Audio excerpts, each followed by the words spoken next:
Infak, sedekah. Harus kita ubah nih satu kaidah kapitalis yang mengatakan menabung pangkal kaya. Maaf teman-teman yang suka nabung nih. Bukan saya larang nabung, bukan. Tapi dalam Islam bukan menabung pangkal kaya, tapi sedekah pangkal kaya. Nggak bisa ketemu antara nabung dengan sedekah, nggak bisa ketemu nih. Susah ketemunya. Karena sedekah disuruh keluarin, ini nabung disuruh simpan, gitu kan? Nggak bakal ketemu.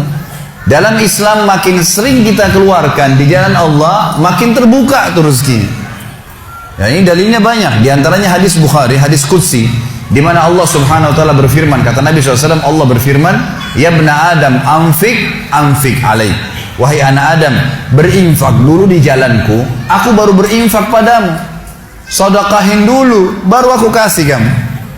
Jadi ini kata kuncinya, makin sering keluarkan maka makin bagus. Makin bagus yang kita kasih, ya, makin sempurna balasan dari Allah. Coba renungi perkataan Urwah bin Zubair rahimahullah, seorang ulama tabi'in yang masyhur. Urwah bin Zubair ini ayahnya namanya Zubair bin Awam, salah satu sahabat ya, ada 10 orang yang jamin masuk surga. Anaknya namanya Urwah, ulama besar gitu kan, dari tabi'in. Urwah mengatakan, janganlah seseorang di antara kalian memberikan untuk Allah, keluarkan di jalan Allah sedekah, sesuatu yang dia malu kalau dia berikan kepada pemimpin satu kaum. Begini maksudnya. Saya ingin tanya teman-teman, coba renungin dan jujur jawabnya ya. Kalau seandainya Anda tiba-tiba diundang oleh, saya nggak tahu nih, di Bali ini apa? Wali kota ya? Diundang oleh wali kota. Baik, bapak ini atau ibu ini diundang ke wali kota, ditelepon khusus, datang ya ke kantor saya besok, dan tolong beliin saya buah. Pesan beli buah. Kira-kira teman-teman sekalian, pada saat wali kota pesan buah dari Anda ini, beli buahnya di mana? Di pasar kaki 5 kan? Emperan jalan? Masuk supermarket. Cari buah yang biasa-biasa saja atau buah yang paling bagus? Kalau ada sedikit rusak kulitnya, tercoret, atau mungkin terkelupas, dimasukin nggak? Setelah kita beli buah-buah yang paling bagus, yang paling mahal, ditaruh di kresek atau cari alat yang lalu tempat yang lain? Cari keranjang, pakai plastik, pakai kartu nama, luar biasa. Kenapa? Karena wali kota yang pesan. Coba teman-teman sekalian, kalau ibu Anda yang pesan, bapak yang pesan, nah beliin ayah, beliin ibu jeruk ya, buah. Beli di mana kira-kira? Di kaki 5. Kemudian penjualnya bilang, ini ada rusak sedikit, nggak apa-apa, masukin aja. Pakai kresek tua ini bekas ikan, udah nggak apa-apa. Ini yang Urwah rahimahullah berkata, janganlah seseorang di antara kalian ya memberikan untuk Allah di jalan Allah. Orang tua kita tuh kalau bakti luar biasa pahalanya kan gitu. Yang kalian malu kalau kalian berikan kepada pemimpin satu kaum. Mestinya ibu ayah kita tuh dibuatin kayak tadi itu, malah lebih hebat daripada itu.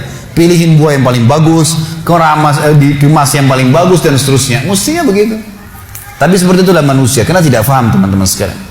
Sesuatu yang dikeluarkan di jalan Allah akan mendatangkan respon rezeki yang banyak. Ini satu hal yang harus digarisbawahi, dan akan saya bacakan banyak sekali dalil berhubungan dengan masalah itu, di mana Allah Subhanahu wa taala menyuruh kita keluarkan. Ingat, makin baik kita berikan, makin baik juga respon dari Allah Subhanahu wa taala. Coba teman-teman muhasabah nih. Kalau celengan masjid lagi lewat dan Anda punya 1000 baru 1000 tua, yang mana ditaruh? 1000 tua. Kenapa 1000 tua yang ditaruh? Karena belum tahu nih, kalau saya berikan di jalan Allah, ini akan datang responnya. 1000 baru yang kita beli air mineral di luar sana, ini pemahaman yang salah. Ini yang kita mau lurusin malam ini nih. Mestinya teman-teman sekalian cari uang yang baru dikasih ke jalan Allah, yang tua dipakai belanja. Mestinya begitu. Karena makin baik kita berikan, maka makin baik responnya. Gitu kan? Makanya kata para ulama, siapa yang memberikan sesuatu yang baik pada Allah di jalan Allah, Allah akan balas dia dengan kebaikan. Saya akan angkat sebuah kisah teman-teman sekalian. Kisah seorang ulama tabi'in bernama Rabi' ibn Haytham rahimahullah. Rabi' ibn Haytham ini ulama yang sangat terkenal dengan kesolehannya, luar biasa kesolehannya orang ini. Jadi dia di akhir hidupnya, Rabi' ibn Haytham ini muridnya Abdullah bin Umar, muridnya Abu Musa al-Asy'ari, sahabat-sahabat yang mulia. Ini murid langsungnya, ulama tabi'in yang terkenal, Rabi' ibn Haytham.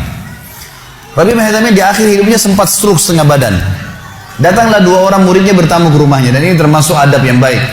Kalau teman-teman mendapatkan seorang alim ulama dan memang dia bersedia bisa didatangin, kunjungin, minta nasihat, atau ketemu minta nasihat, atau ada di pengajiannya lah. Mereka datang mengatakan, begitu masuk, kebetulan stroke setengah badan, bagian kiri tubuhnya stroke ini. Ada 4 kejadian di rumahnya pada saat itu. Yang pertama, pada saat muridnya masuk, muridnya berkata, wahai imam, imam ini kiai, ustadz, wahai imam, apa rahasianya, kenapa anda ini bisa mengontrol lisan anda? Tidak seperti ulama-ulama yang lain, masih kadang-kadang ngobrol-ngobrol kosong. Anda ini betul-betul, Rabi' ibn Haytham terkenal kalau ngomong nasihat, tanya kabar orang, gitu kan, Quran atau zikir, nggak ada yang lain. Ini itu saja 4 tuh dari lisannya, nggak ada yang lain, luar biasa. Kalau bukan nasihat orang, tanya kabarnya orang lain, gitu kan, apa kebutuhan mereka, kemudian berzikir atau baca Quran. Gitu. Ini masuk dalamnya, zikir adalah doa. Maka dikatakan apa sih, murid-muridnya bilang, apa rahasianya anda melakukan seperti ini?